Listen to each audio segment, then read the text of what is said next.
ఒక్కసారి ఆలోచించు. భారతదేశం సరిహద్దుల వల్ల కాదు, రాజుల వల్ల కాదు, సైన్యాల వల్ల కాదు, 5000 సంవత్సరాల తర్వాత కూడా పనిచేస్తున్న ఒక అద్భుతమైన కథన వ్యూహం వల్ల భారతం ఏకమయ్యింది. ఎప్పుడైనా గమనించావా? దక్షిణ భారత సంప్రదాయాలు శివుడు, కార్తికేయుడు చుట్టూ తిరుగుతాయి. తూర్పు భారతం, బెంగాల్ దేవీ భక్తితో నిండిపోయాయి. పడమర, మధుర కృష్ణుడు, హరివైపు కరిగిపోతాయి. కాశ్మీర్ శివతత్వంతో మారుమోగుతుంది. ఇది యాదృచ్ఛికంగా జరగలేదు.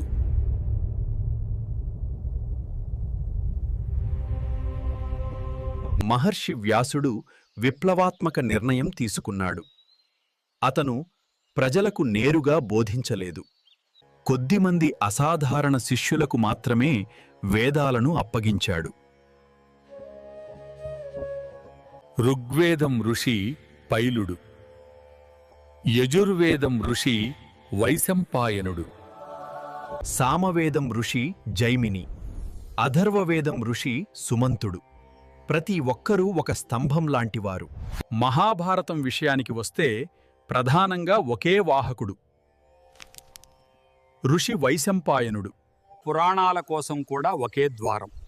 లోమహర్షణుడు మరియు ఆయన శిష్యులు పురాణ లోకాన్ని ముందుకు తీసుకెళ్లారు.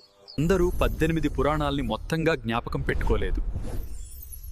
ఒక వంశం శైవ కథనాల్లో నైపుణ్యం సాధించింది.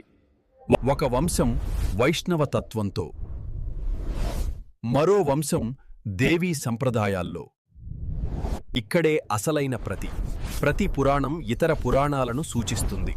శివపురాణం విష్ణుతత్వానికి నమస్కరిస్తుంది. దేవీ మహాత్మ్యం ఇంకో గ్రంథంలో దాగుంది. నేను కదలాల్సిందే. ఇది హైపర్లింక్ డిజైన్. వ్యాసుడు కలియుగం రాబోతోందని తెలుసు. తక్కువ శ్రద్ధ, తక్కువ జ్ఞాపక శక్తి, చిన్న చిన్న సమాజాలు.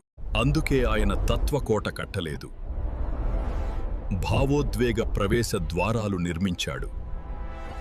నువ్వెక్కడ పుట్టినా నీ స్థానిక దేవుడు నిన్ను లోపలికి లాగుతాడు. ఒకసారి లోపలికి వచ్చాక అన్ని మార్గాలు ఒకే తత్వానికి తీసుకెళ్తాయి. అందుకే భారతం రాజకీయంగా విడిపోయినా తత్వంగా మాత్రం ఎప్పుడూ విడిపోలేదు.